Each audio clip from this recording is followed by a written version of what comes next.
Jadi buat saya kita tuh saling melengkapi, saling mengingatkan dan saling mengisi gitu. Jadi kalau nggak ada Tiana kayak nggak lengkap jalan ini gitu. Seharian duduk di depan toko ya, emperan gitu, di persimpangan karena kita harus menghitung berapa mobil ke kanan, berapa ke kiri, berapa ke depan, berapa ke belakangnya. Cekrek, cekrek, cekrek, cekrek. Dan itu ya untuk beli susu dan pampers ya. Kadang kita diuji dengan kesusahan, tapi ternyata akan datang saatnya kita diuji dengan kesenangan dan kenikmatan. Kita pernah merasa di bawah banget diujinya, dan kita juga merasa ketika di atas juga sama, ujiannya nggak kalah berat. Pemirsa, sahabat saya yang akan bercerita di Hati ke Hati kali ini adalah seorang sosok leader muda yang memimpin Kota Hujan selama 2 periode. Di balik kesuksesannya, ada dukungan dari wanita hebat yang sudah mendampinginya selama hampir 22 tahun lamanya. Titik terendah sudah keduanya lewati bersama. Kini keluarga kecil sahabat saya ini telah dikaruniai 2 orang anak yang mulai beranjak dewasa. Inilah mereka, Bima Arya dan Yana Ardian.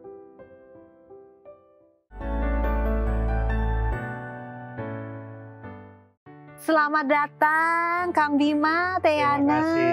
Aduh, luar biasa sekali. Saya ini harus berterima kasih karena saya itu menjadi mahasiswi di tahun 2009 berkat Kang Bima. Pak dosen ini ya? Iya, Pak dosen yang mewawancarai saya untuk memastikan saya bisa lolos atau tidak. Salah satu yang ditanyakan adalah bentuk komitmen. Yakin bisa kuliah itu, karena waktu itu saya udah mulai kerja kan. Kuliah itu butuh komitmen yang luar biasa. Waktu itu saya bilang bisa. Ya walaupun faktanya berbeda ya. Komitmen itu memang luar biasa. Sesuatu yang mudah diucapkan tapi untuk dilakukan itu tidak semudah yang kita bayangkan. Tapi ini komitmen yang luar biasa yang dimiliki oleh pasangan. Saya ini kalau misalnya melihat gitu kayak, masa sih sudah punya 2 anak remaja gitu. Ini kalau dibilang masih pacaran aja masih nyambung gitu loh.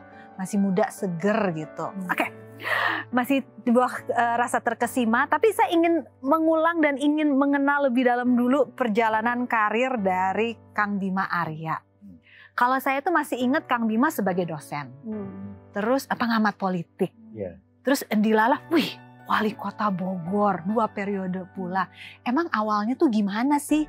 Menjadi politisi kan biasanya harus ada akar-akar dari keluarga gitu kan ya, harus ada pengaruh dari lingkungan. Nah Pak dosen kok bisa jadi politisi gitu loh Pak? Ya, sebetulnya kan belajarnya memang belajar politik kayaknya. Iyalah, kuliahnya tuh belajar politik sampai S3, sampai doktor. Terus dari kecil itu ya memang keluarga itu udah jejelin politik. Buku-buku tentang pahlawan, tokoh-tokoh hebat, cerita para pemimpin gitu. Itu ya memang udah saya baca dari zaman SD. Jadi udah anak sekarang bilang terkontaminasi atau terpapar politik itu ya udah dari SD. Tapi kan pas kuliah diarahkannya ya udah jalur akademik gitu. Baru kemudian pada satu titik kita berpikir kok ngomong terus ya, kok teori terus ya, kapan prakteknya? Nah saat itulah memutuskan untuk terjun ke politik, maju di pilkada. Waktu pertama kali dicetuskan, ayo masuk pilkada, ada kewas-wasan nggak? Karena kan kalau kita ngeliatnya, aduh politik itu kan dunianya beda sekali dengan dunia akademisi yang ya lebih teratur. Kalau ini kan kayak banyak intrik-intriknya seperti itu. Ada ketakutan dengan itu Pak atau enggak lah? Justru itu yang menarik bagi saya tentang politik ya. Jadi kalau bicara politik, terjun ke dunia organisasi yang nyerempet politik itu adrenalin tuh kayak naik. Jadi ada seru-serunya, ada tegang-tegangnya, harus berani ngambil risiko. Saya kan juga aktivis gitu, mahasiswa tuh banyak lah, ikut macem-macem lah. Pokoknya warna-warni lah kehidupan saya. Jadi ketika memutuskan untuk terjun di politik praktis, ya memang itu yang terbayang. Tapi memang sejujurnya begitu jadi wali kota ternyata it's not that easy, it's not that simple. Tidak semudah, tidak sesederhana, tidak seindah yang dibayangkan, ternyata jauh lebih berat. Kasih bocoran dong, apa yang menjadi indah di bayangan tapi ternyata di kenyataan lapangannya, begini. Contoh. Ya karena dulu ya saya mikir selama punya gagasan yang keren, terus punya keberanian, jalanlah gitu. Ternyata enggak juga gitu. Diperlukan hal-hal lain, gimana caranya menghadapi 1 juta manusia yang beda-beda keinginannya, gimana harus menjaga hubungan dengan teman-teman polisi, TNI, jaksa, hakim, kemudian birokrat itu kan banyak yang lebih tua dari saya. Ketika saya masuk, saya kan wali kota termuda. Saat itu banyak birokrat yang usianya udah 50-an di ujung. Saya baru 40-an awal gitu ya. Jadi nggak mudah ternyata. Dan saya merasa kadang-kadang udah kerja luar biasa, kaki jadi kepala, kepala jadi kaki, terus waktu udah habis gitu ya. Tapi ternyata apresiasi orang nggak seperti yang dibayangkan. Jadi banyak belajar lah selama 10 tahun. Oke. Tapi tidak mematahkan untuk ayo 1 periode lagi. Pada saat itu kan 1 periode sudah berjalan, terkejut dengan kenyataan, tapi pas ada kesempatan berikutnya maju lagi. Berarti sejujurnya saya pernah berpikir untuk stop. Ya, waktu itu saya pikir, udahlah mendingan kita ke kampus lagi, kayaknya lebih bisa memberikan sesuatu gitu ya, lewat ilmu gitu. Terus saya diskusi dengan istri dan anak-anak, dengan Teyana dan anak-anak gitu. Dan sangat mengejutkan ketika mereka malah bilang, no, don't stop. Ayah jangan berhenti, ayah harus lanjut.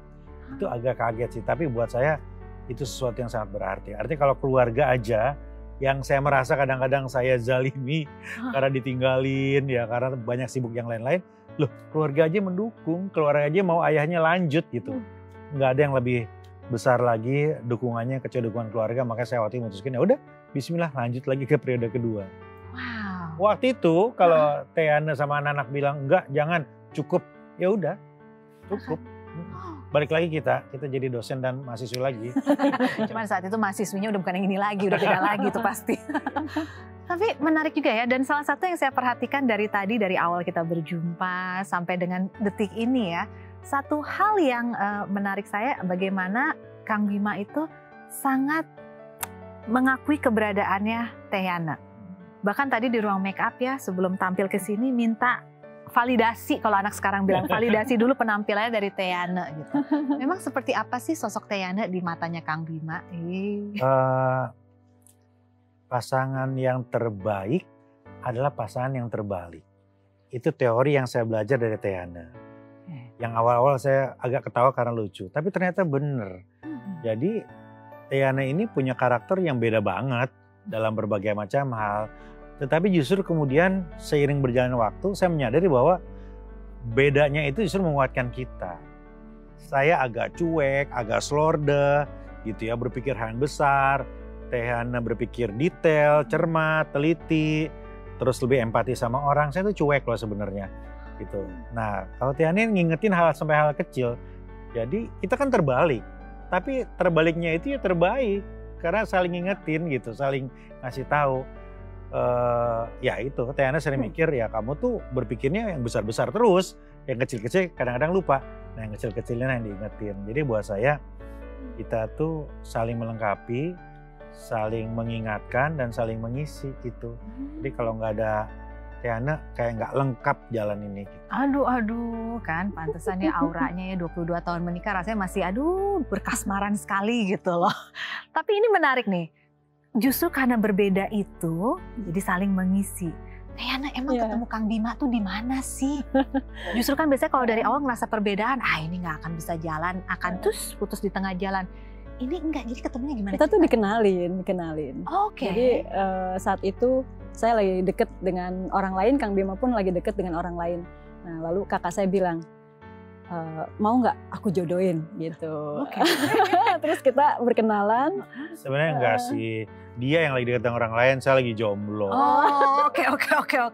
Lagi dekat sama orang lain, lagi dekat. Masih masuk tahap ini ya PDKT, belum ada yang eksklusif gitu. Oh gitu, dikenalin, dijodohin. Terus dari awal ketemu emang udah srek, apa dari awal ketemu masih yang kayak ya udahlah nambah-nambah temen aja gitu? Aku tuh selalu ngucap sama orang maupun sama keluarga, kalau aku tuh pengen punya pasangan yang serba tahu gitu. Nah lalu kakakku bilang, kalau kamu mau punya pasangan yang serba tahu, kamu harus nikah sama dosen karena dosen itu serba tahu. Nah, ketemulah dengan Pak dosen ini. Berarti itu tahun Gitu. berapa tuh? Itu tahun 2021 ya Pak ya? 2002. 2002. Sorry. Tahun 2002 kita nikah. 2001. 2002 awal mungkin Pak. Iya. Iya. Cepet banget pacarannya Iya. emang. Kita Nggak nggak pacaran. pacaran kita. Kita nggak pacaran. Nggak Jadi diperkenalkan, lalu kita kumpul keluarga, kita lihat-lihat gitu ya. Adalah di hati ini, tipe aku bukan ya gitu kan. Ragu ya kalau kita harus memutuskan gitu. Tapi karena hubungan keluarga, saya yakin pilihan orang tua saya, pilihan kakak saya pasti terbaik untuk saya kan gitu. Saat itu lugu banget ya. Nah jadi saat itu ketika keluarganya Kang Bima bertemu keluarga saya, untuk menyampaikan hubungan yang lebih serius karena Kang Bima harus berangkat studi S3 saat itu kan.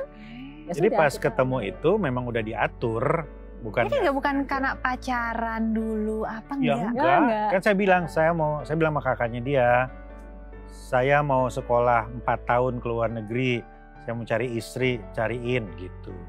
Ya udah sama adik saya aja. Adik saya aja gitu. Oh enggak adanya, ya udah bisa diatur, ketemulah.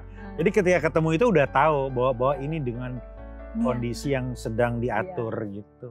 Lah, jadi setelah pertemuan itu langsung berangkat ke luar negeri.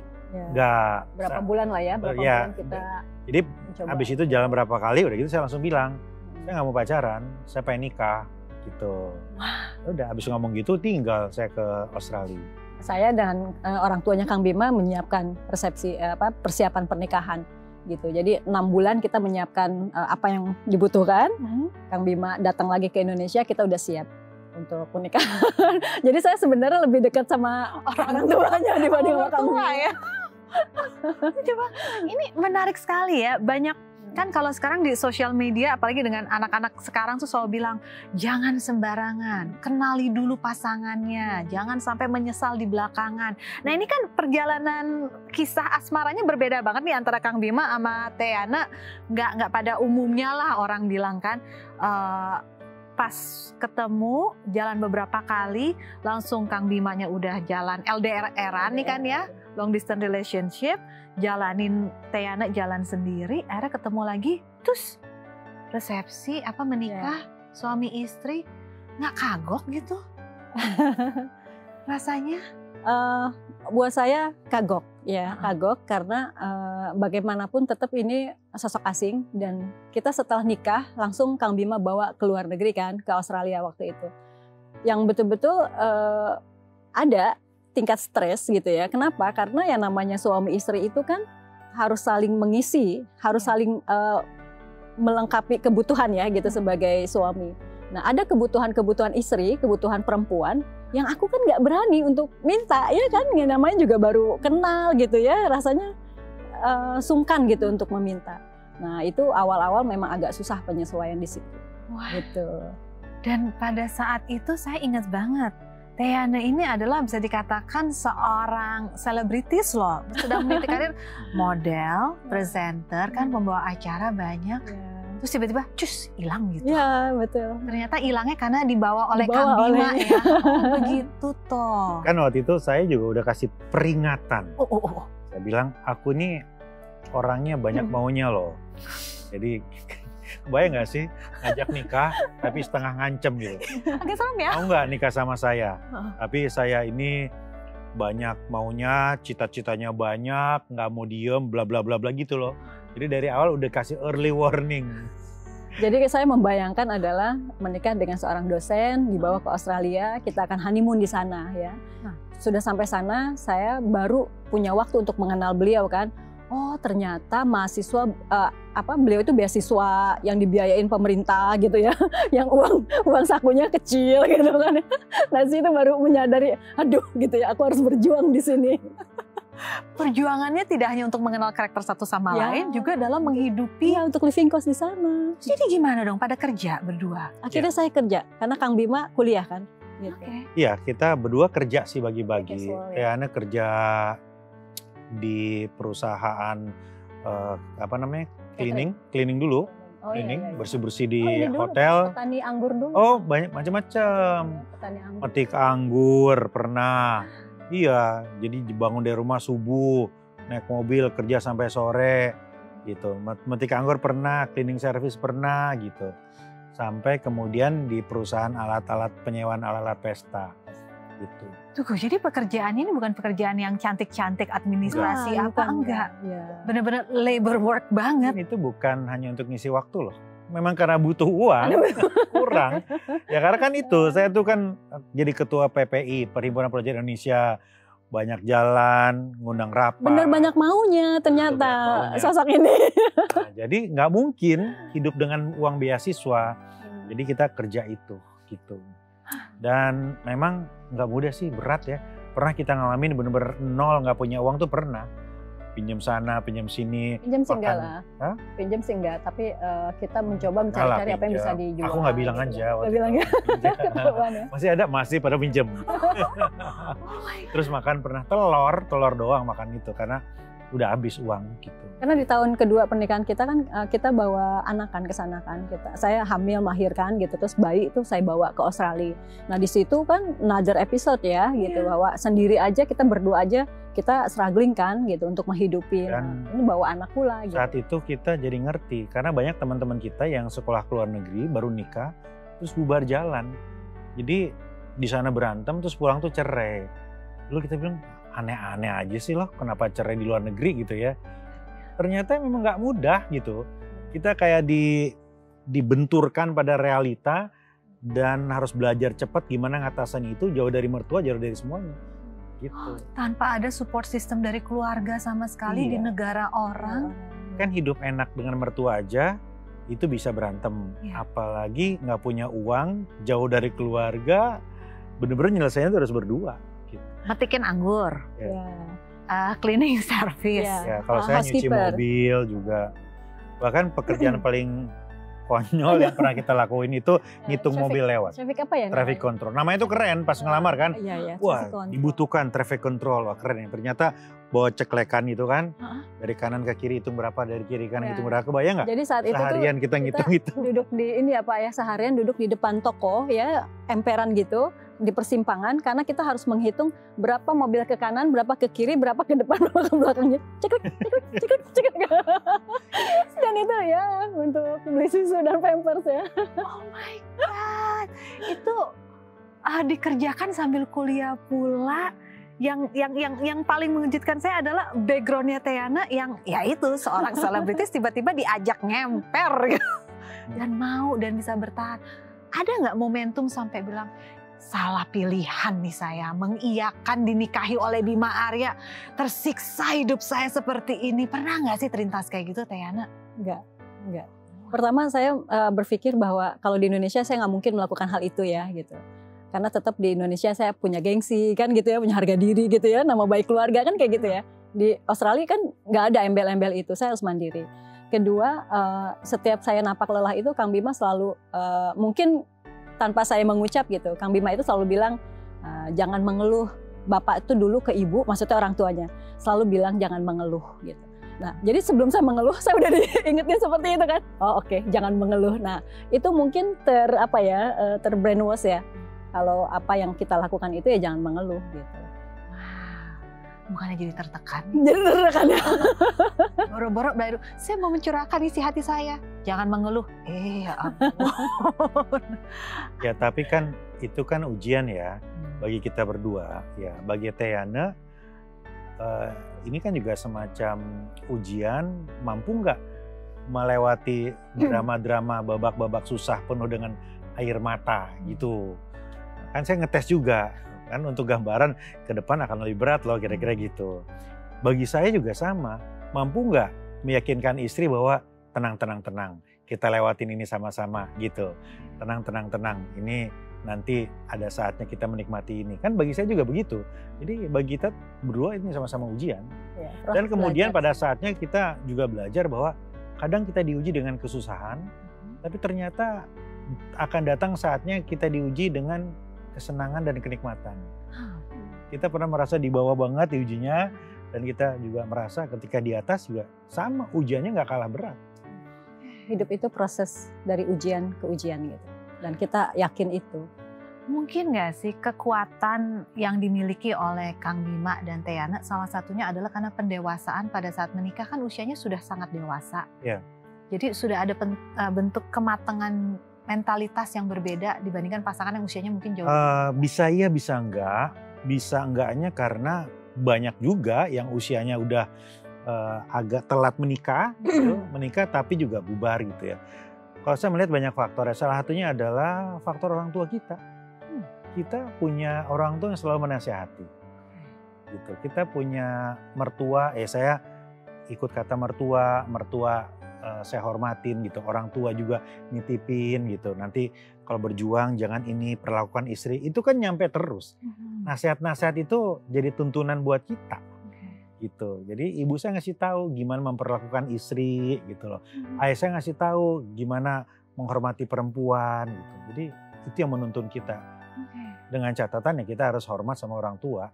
Kalau saya kan hormat banget gitu. Saya tuh cinta sama orang tua saya. Jadi orang tua ngomong apapun pasti saya dengar. Oke, walaupun mungkin setelah dipikirkan kurang sejalan gitu?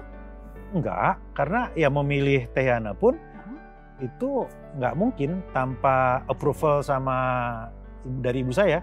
Jadi kalau saat itu ibu saya bilang, enggak ibu nggak srek, nggak akan juga. Gitu, karena begitu ketemu ibu udah srek gitu, saya kan tahu gitu. Ya begitu jalan pertama ibu tuh ceria, ini udah oke nih.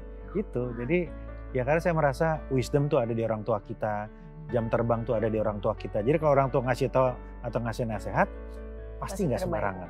Terbaik untuk kita. Pasti terbaik untuk kita. Luar biasa ya, adem dengernya. Satu hal lagi yang menarik adalah gini, selama Teh Yana menikah dengan Kang Bima, ini walaupun kalau misalnya sepintas kita ngeliatnya Kang Bima ini lumayan, kalau bahasa anak sekarang tuh alpha, leader banget gitu. Terus Teh Yana yang mengikuti dari belakang. Tapi di balik sikap yang seakan-akan otoriter itu, Kang Bima tuh tetap, saya tidak tahu, saya ingin tahu ceritanya gimana Teh Yana terus bisa lanjut pendidikannya sampai S3. Karena banyak sekali saya baca-baca di berita bagaimana kalau seorang wanita itu sudah menikah, banyak sekali tuntutan dari suaminya adalah fokus dengan rumah tangga, fokus menjadi ibu rumah tangga, tinggalkan apapun latar belakang pendidikan yang kamu miliki, dan ya udah anak-anak, suami dan rumah tangga saja hidupnya.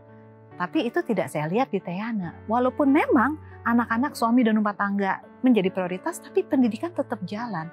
Bisa cerita nggak background dari cerita sampai Teh Yana bisa menjadi S3 gitu? Apa karena ini Pak dosen ngerasa nggak bisa harus tetap atau gimana? Sejujurnya saya berubah sih.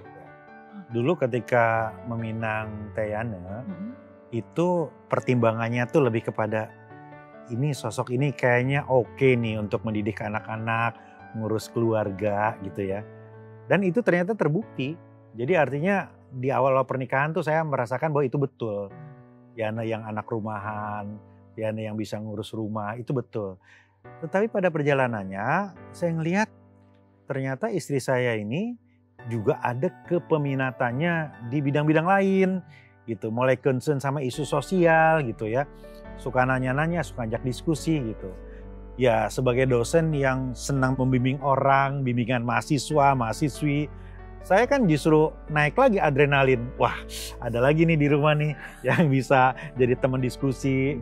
Makanya saya kasih izin gitu untuk S2, bahkan sekarang udah mau selesai S3 gitu ya. Tapi yang sebetulnya lebih dahsyat itu adalah ketika saya merasakan manfaatnya. Oh. Iya, jadi saya merasakan bahwa saya pun kemudian dapat banyak ilmu dari ilmu yang dipelajari oleh Teh Yana, yaitu ilmu keluarga. Dan dalam banyak hal kita menjadi lebih bijak untuk mengatasi berbagai persoalan gitu. Nggak lagi ribut hanya urusan-urusan yang kecil lah, karena bisa lagi saling memahami. Jadi dapat manfaatnya gitu. Jadi ngadepin Kang Bima, seorang alpha ini kan luar biasa ya. Luar biasa itu apa maksudnya? Luar biasa banget Pak. Jadi 10 tahun menikah dengan Kang Bima, lalu Kang Bima menjadi wali kota kan. Nah jadi babak untuk bergelut di rumah tangga saja saat itu ya saya merasa belum tuntas sekali. Saya sudah masuk menjadi ibunya orang Bogor gitu kan. Saya berhadapan dengan masyarakat, saya turun ke masyarakat dengan segala permasalahan gitu. Disitulah titik saya berpikir saya harus belajar lagi gitu.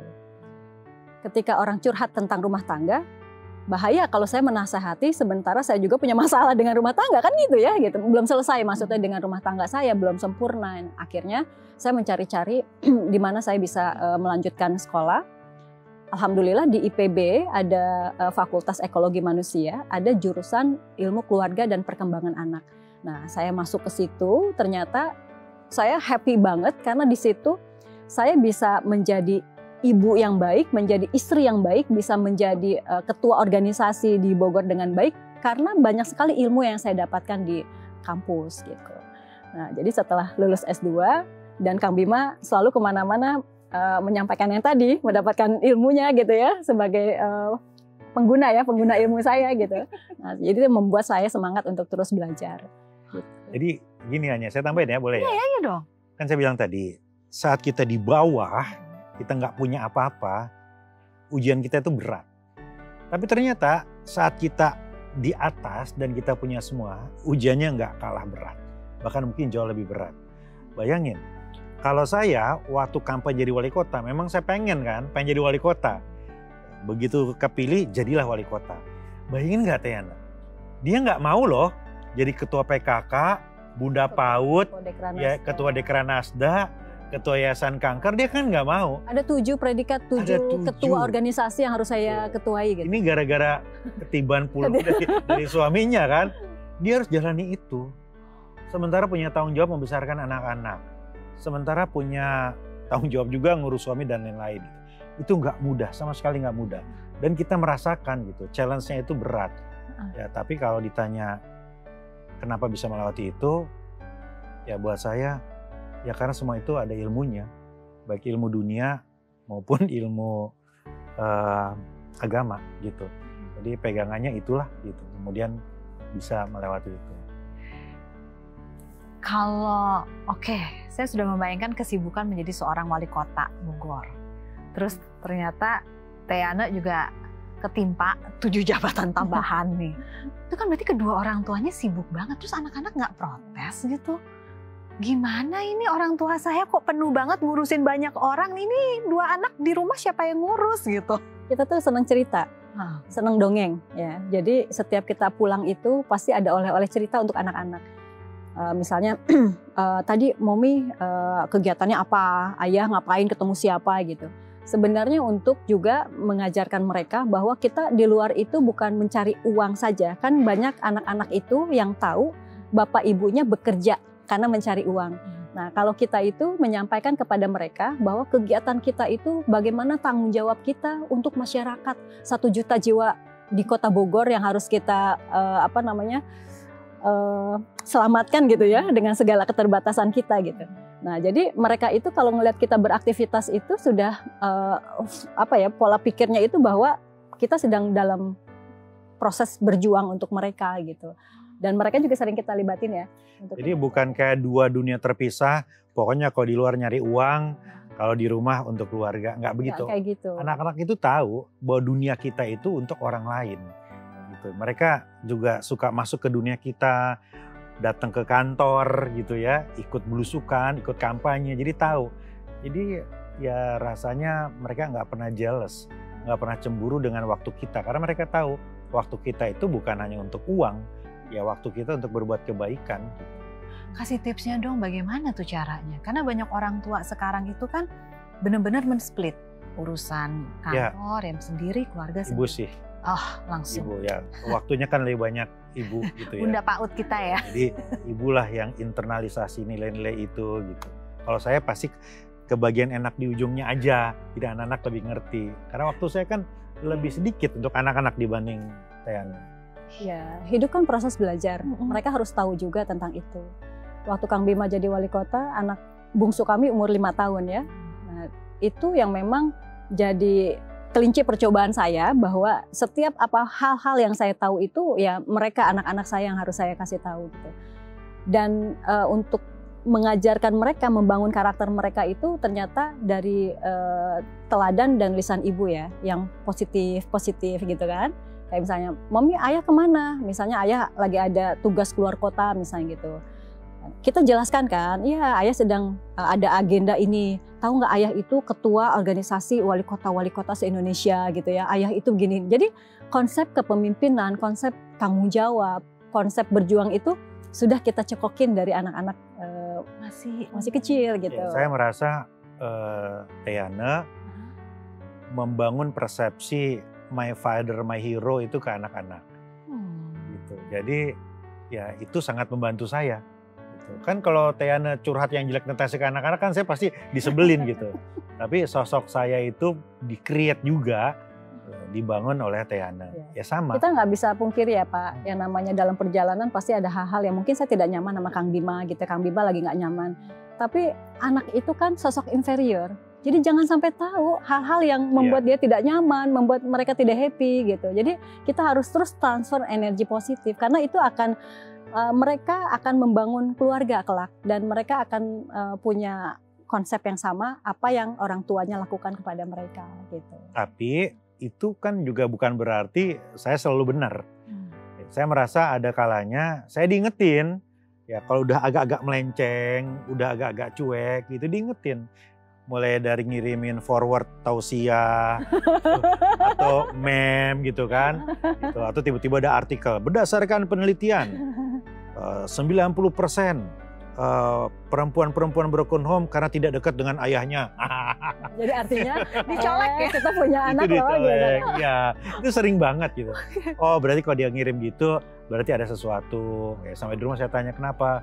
Ya kakak gini-gini, oh berarti kakak atau anak saya yang pertama, Kinara lagi pengen disapa atau diajak ngobrol sama bapaknya gitu. Karena laki-laki kan pemimpin ya, semua bukan hanya Kang Bima sebagai wali kota, semua laki-laki itu pemimpin fitrahnya. Pemimpin itu apa sih? Nggak suka diatur, ya kan? Nggak suka dibatas-batasi gitu. Nggak suka dimarahin, ya kan? Masa pemimpin dimarahin? Nah jadi cara komunikasi yang dibangun itu adalah kita balik gitu. Jadi kalau saya memberikan afirmasi yang baik-baik ke Kang Bima akan merasa tahu bahwa itu tanggung jawab dia gitu. Tapi kalau misalnya pulang dong, ini anak perempuan butuh kasih sayang bapak, yang mana pulang-pulang ya nggak gitu. Nah kayak gitu ya. Wah ini menarik sekali, ini kuncian loh ya buat pemirsa ya. Jadi cara berkomunikasi atau menyampaikan pesan ke suami itu jangan lewat ngomel-ngomel. Mau pulang jam berapa? Udah jam segini, rencana mau pulang gimana? Ini anak nungguin di rumah, nggak gitu ya. Tapi salah satunya adalah dengan ya berhubung juga suaminya dosen ya, dikasih ilmu pandangan. Coba kamu pelajari dari sisi sini.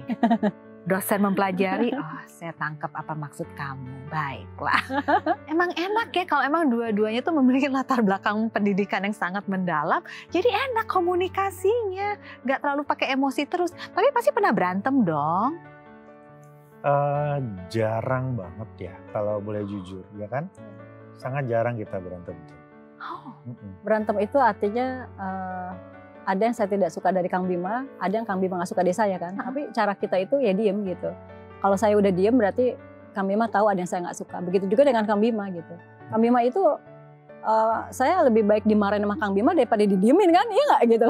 Tapi Kang Bima nggak pernah marahin saya gitu. Ya, ada saya didiemin, oh berarti ada yang salah dari saya gitu. Jadi anak-anak tuh nggak pernah tuh ngelihat orang tuanya cekcok berantem atau mengeluarkan kata-kata itu nggak pernah gitu. Nggak pernah. Gitu. Ya karena dulu saya pernah merasakan bapak sama ibu saya tuh nggak pernah berantem sama sekali, romantis banget gitu ya. Tapi pernah sekali, cuman sekali gitu. Ngomong agak keras ya karena mereka nggak setuju tentang sesuatu gitu. Itu saya kelas 3 SD, ingetnya tuh sampai sekarang. Itu cuma sekali loh.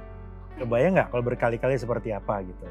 Nah, jadi belajar dari situ ya kita berusaha untuk nggak mempertontonkan sesuatu. Tapi memang nggak ada yang tutup-tutupin juga. Memang pada dasarnya kita tuh jarang banget berantem gitu. Coba masih ingat nggak terakhir kali berantem? Pasti nggak akan inget karena saking jarangnya. Ya paling gitu aja, nggak suka sesuatu diem-dieman. Gitu. Diem-dieman, kontrol emosi terus nggak diskusi. Nggak lama. Oh, ya? Paling berapa? 3 bulan. Enggak. Kadang-kadang saya gitu, saya kirim meme-meme yang ini ya mengeluarkan emosi dengan cara yang sangat intelek ya. Adem ayem penuh dengan logika dan janganlah sebagai satu, balik lagi, yang diharapkan adalah jangan mempertontonkan hal yang buruk. Karena terkadang kita mengeluarkan emosi itu tanpa kita sadari memberikan efek negatif untuk orang-orang di sekitar kita. Nggak hanya anak-anak, tapi siapapun yang melihat. Karena mereka tidak tahu apa yang terjadi sebelumnya, hanya melihat momentum itu. Dan momentum itu bisa diartikan banyak hal oleh orang-orang yang tidak tahu. Nah, Kang Bima Arya, Teyana Ardia, kalau misalnya boleh nih 22 tahun bersama, mengulang ada salah satu momentum dalam 22 tahun itu bersama, ada nggak sih yang pengen balik lagi ke momen yang itu? Momen yang mana tuh? Ya sejujurnya saya ya nikmatin banget momen-momen waktu di Australia itu. Iya. Seperti apa yang bagian? Ya karena bener-bener kayak pacaran di Australia itu. Jadi kita tuh pacarannya di Australia. Jadi anak masih kecil gitu. Belum menghadapi DPRD, belum ngurusin Demo. APBD, Belum ngadepin demo. ngurus demo. Masih benar-benar family banget ya, bareng ya. Iya. Oh, Masalah terberat waktu itu adalah bayar uang kos. itu yang jadi emang berapa sih biaya hidup di Australia pada saat itu dan Waktu dari itu, pekerjaan-pekerjaan kecil itu tuh? seingat saya 1.200 ya kita dapat bulanan, ingat nggak? Iya. Iya gitu. 3/4-nya ya habis lah untuk apartemen ya, untuk kos gitu. Belum termasuk untuk biaya makan apa gitu? Ya makan seberapa. Jadi sebetulnya pas banget.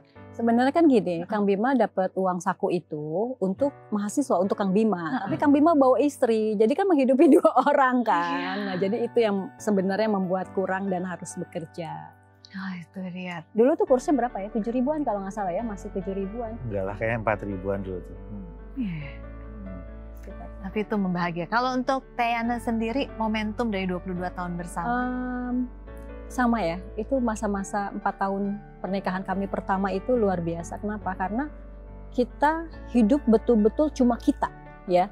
Kalau di sini kan di Indonesia itu ada pengaruh mertua, ada pengaruh ipar, ada pengaruh teman-teman, ada pengaruh apa lagi ya gitu ya. Jadi waktu kita di Australia itu walaupun kita punya teman-teman, tapi kita betul-betul kita gitu ya. Yang namanya saya nggak bisa masak jadi bisa masak.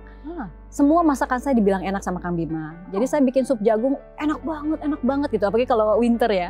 Udah pulang ke Indonesia saya masak, kata Kang Bima, kamu nggak usah masak ya, ibu aja karena ibu lebih enak. Jadi sebenarnya kan di situ saya memahami bahwa oke, Kang Bima ingin saat itu ya saya nyaman ya gitu kan. Walaupun masakan saya kurang enak gitu. Tapi ya disitulah kita merasa bahwa kita harus berjuangnya di situ. Babak yang menurut saya paling indah untuk dikenang tuh di Australia. Wah luar biasa. Di mana sih tempatnya Melbourne? Di Canberra. Tahun pertama di Adelaide. Tahun pertama di Adelaide, habis itu 3 tahun berikutnya di Canberra. Aduh, luar biasa sekali. Jadi yang pertama lahir tetap 2 anaknya di Indonesia lahirnya?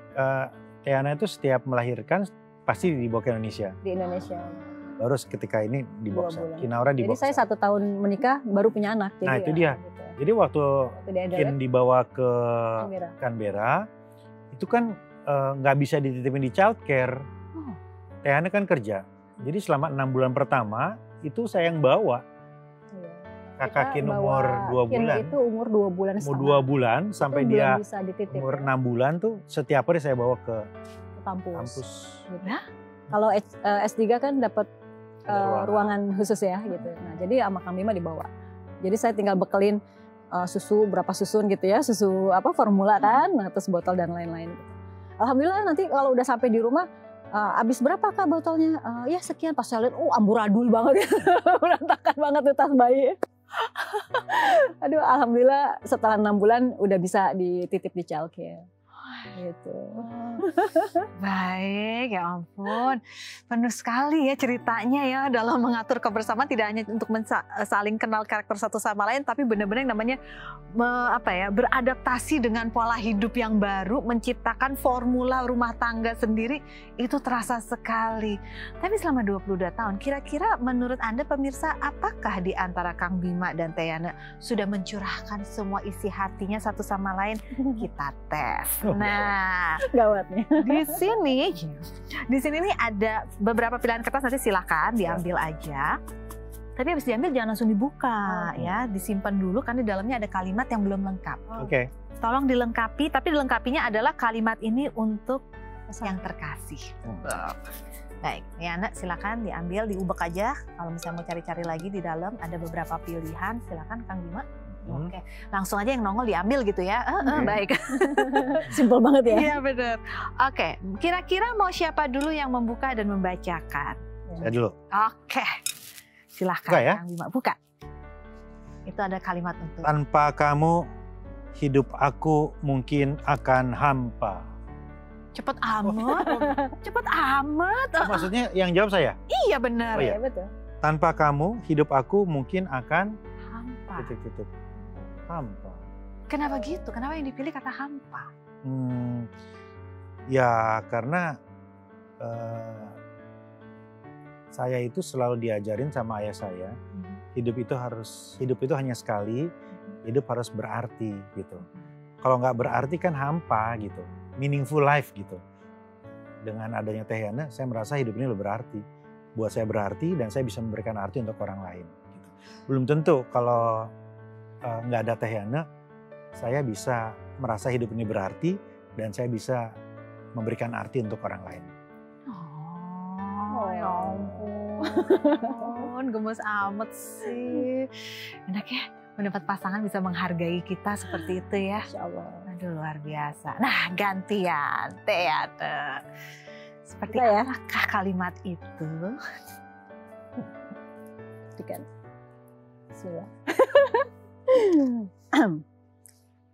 Jika aku tidak bertemu kamu di hidupku, pasti aku titik. Jika aku tidak bertemu kamu di hidupku, pasti aku tidak akan berada di titik ini. Itu jawabannya? Bukan, itu jawaban saya. Titik ini? Iya kan? Titik seperti apa itu? Saya merasa banyak sekali pembelajaran yang saya lalui bersama Kang Bima. Kalau saya tidak ketemu Kang Bima, mungkin saya tidak akan jadi istri wali kota yang ngurusin banyak hal ya dan harus mendampingi Kang Bima dengan segala permasalahan kota.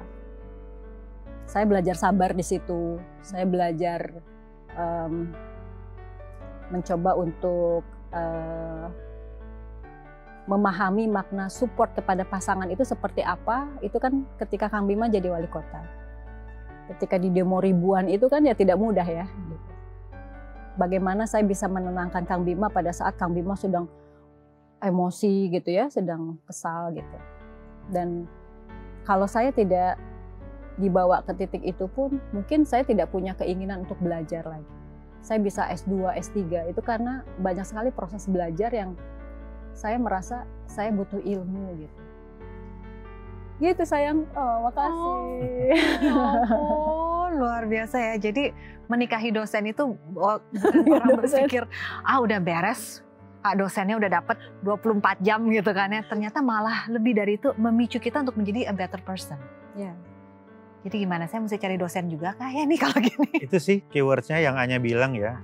Ya hidup ini kan sebetulnya bagaimana kita bisa memaknai bahwa ikhtiar kita adalah selalu menjadi orang yang lebih baik gitu. Itu kalau itu udah dipegang, maka kita akan bisa melewati semua.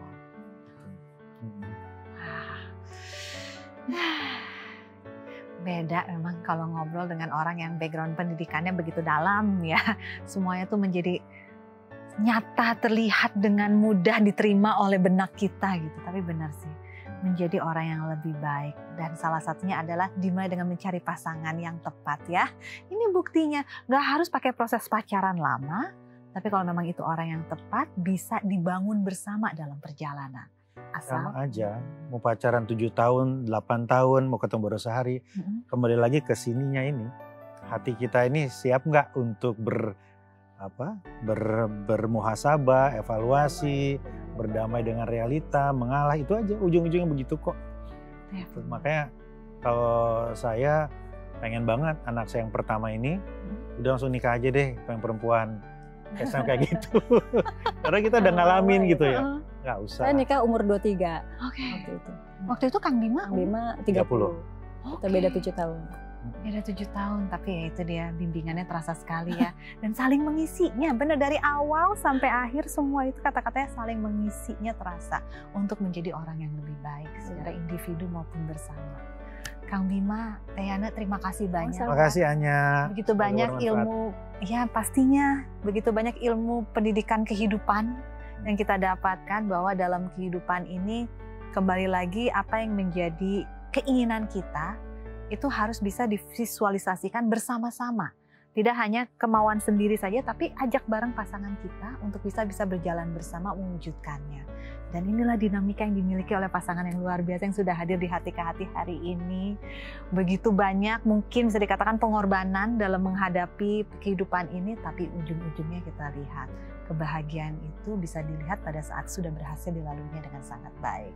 Terima kasih sekali lagi. Sama-sama. Terima kasih Anya. Sukses untuk apapun rencana ke depannya. Terima kasih. Dan kita akan berjumpa lagi dalam kesempatan. Pemirsa, Hati ke Hati akan selalu hadir memberikan kisah inspiratif untuk Anda semua. Saya Anya Dinov pamit, sampai jumpa.